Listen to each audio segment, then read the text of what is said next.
अस्सलाम वालेकुम वरहमतुल्लाहि वबरकातुहू। दोस्तों, आउं आहियां अली हसन अब्बासी। किताब आहे बेतरतीब ज़िंदगियूं। मौज़ू कहाणियूं, कहाणीकार मुख्तियार चन्नू। छपाईंदड़ चांडो की पब्लिकेशन, वाही बांदी, सिंध। छापो पहिरियों दिसंबर 2025 ईस्वी। किस्त 16।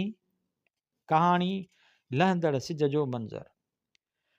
वो दरवाज़े जो खड़को ॿुधंदे ई बिल्कुलु डोड़ण वारी हालत में दरवाज़े ॾांहुं वधे थी। अॻे त दरवाज़ो खड़कणु हर नई सुबुह जो मामूल हूंदो हो। तॾहिं जोभन हो, जवानी हुई, हुस्न हो। हाणे त सभु कुझु बदिलिजी वियो आहे। हाणे जॾहिं बि महीने मासे दरवाज़ो खड़कंदो आहे त उहो उन ई हालत में दरवाज़े तरफ़ डोड़ पाईंदी आहे। मतां कोई हिन जो इंतज़ारु कए बग़ैर हलियो वञे ऐं हूअ ॾिसंदी ई रहिजी वञे। हिनखे चिटी तरह यादि अचणु लॻो, अॻे कीअं न दरवाज़े खड़कण खां पोइ बि हिन जे इंतज़ार में बीठल माण्हुनि खे कलाकनि जा कलाक गुज़री वेंदा हुआ, तॾहिं बि उन्हनि जे चेहरनि ते का बि शिकायत न हूंदी हुई। तॾहिं त हीअ बि माण्हूअ जी इज़त उन जे खीसे जी गरमाइश मुताबिक़ कंदी हुई। माण्हुनि जूं नज़रूं हिन जे जवानीअ सां भिगल जिस्म ते ॼमियल हूंदियूं हुयूं ऐं हिन जूं ॻाढ़नि सावनि नोटनि ते मलाईअ जहिड़ी ख़ुशबू सां वासियल सॾोल जिस्म, जंहिंखे हर को चटण जी आस लॻायो वेठो हूंदो हो। वेतर जो हूअ लिचकिणी चेल खे मोड़ो ॾेई हलंदी हुई त ॾिसंदड़नि जे जिस्मनि में क़यामत बर्पा थी वेंदी हुई। उन में हिनखे एॾो त सुकून ऐं राहत महसूसु थींदी हुई जो हूअ ॿियनि खे तड़पंदे ॾिसी ख़ुशीअ में वॾा वॾा टहक ॾींदी हुई। हिनखे कॾहिं वहम गुमान में बि न हो त हिकु ॾींहुं ही जोभन, जवानी ऐं हुस्न कुझु बि न रहंदो ऐं पोइ हूअ दरवाज़े जे नोक ते ईअं डुड़ंदी ईंदी। जवानी त बहार जे झूटे जीअं आहे, कंहिं ॾिठो त कंहिं न, ईअं पुॼाणीअ ते पहुची वेंदी आहे। हिनखे जवानी यादि ईंदे ई जिस्म में कित कितायूं उभरी अचनि थियूं, जंहिं करे हिन जो सारो जिस्म कंहिं अणॾिठी लज़त विचां ॾकी वञे थो। गरम जिस्म ते थधड़ा थधड़ा हथ फिरंदे महसूसु थियनि था। वॾा वॾा साह खणी हौश खे हंधाइतो करण लाइ उते ई पट ते वेही रहे थी। उहे ॾींहं यादि कंदे हाणे हिनखे काफ़ी अफ़सोस थिए थो, जॾहिं हिन जे महफ़िलुनि ऐं मुजरनि में ईंदड़ पीर, वॾेरा ऐं ब्यूरोक्रेट्स हिन जी बेपनाह हुस्न ऐं दिलफ़रेब मुर्क अॻियां मजबूर थी शादियुनि जूं इल्तिजाऊं कंदा हुआ। हीअ जवानीअ जे घमंड में कंहिं वहशण जियां इनकार करे छॾींदी हुई। हर लम्हे नई रत जी प्यासी भला शादीअ जहिड़ो मुआदो किथे पई करे सघे।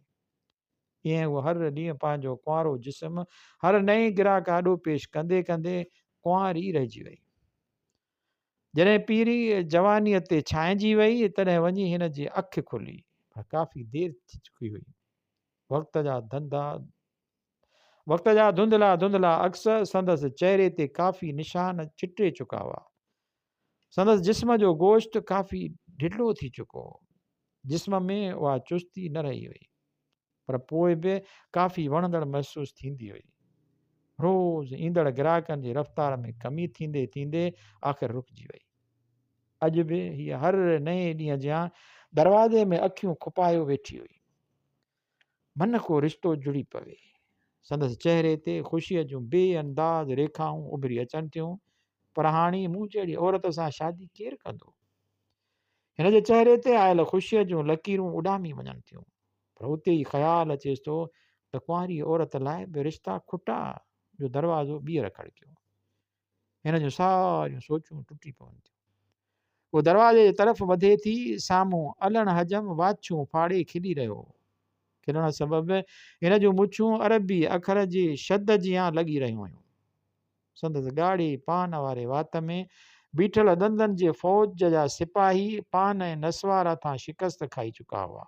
संदसि वार करराठी ज़मीन में फुटल फसल जियां लॻी रहिया हुआ। उहो पंहिंजो मुंहुं दरवाज़े तरफ़ फेराए बीह रहे थी। संदसि चहिरे जूं रेखाऊं नए सिर ठहंदियूं ऐं ड्रहंदियूं वञनि थियूं। लॻे पियो ॼण को वॾो फ़ैसिलो कंदी हुजे। अलण ख़ानदानी हजम आहे। हिन जे पाड़े में सिंधड़ी सैलून हलाईंदो आहे। संदसि पोड़ी मां हिन जी शादीअ लाइ घणियूं कोशिशूं कयूं, पर गुरबत सबबि कंहिं मिट माइट संग न ॾिनसि। माणस बि पुट जी शादीअ जी आस रखी क़बर बीड़ी थी। हलण जी गुरबत अॼु ताईं ख़तमु न थी सघी आहे।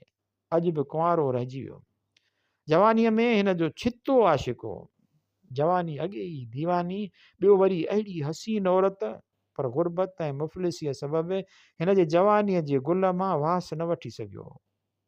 हीअ जॾहिं बि हिन जे दुकान साम्हूं लंघंदी हुई त हीउ यकदमि पंहिंजनि वारनि खे संवारे ग्राहक खे अध में छॾे कॾहिं अखि मारींदो हुयुसि त कॾहिं कोई बेसुरो आवाज़ करे पाण ॾांहुं ध्यानु छिकाईंदो हुयुसि।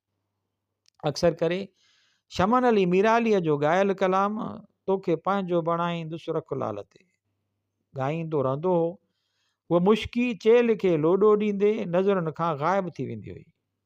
अॼु उहा अलण हजम खे लहंदड़ सिज जो मंज़र ॼाणे हथ खां वठी घर में दाख़िल थी चिंबड़ी पवे थी। हा मां तोसां शादी कंदमि, हा मां तोसां शादी कंदमि। ऐं हू हुन जे चहिरे में चिताए ॾिसंदो रहिजी वञे थो।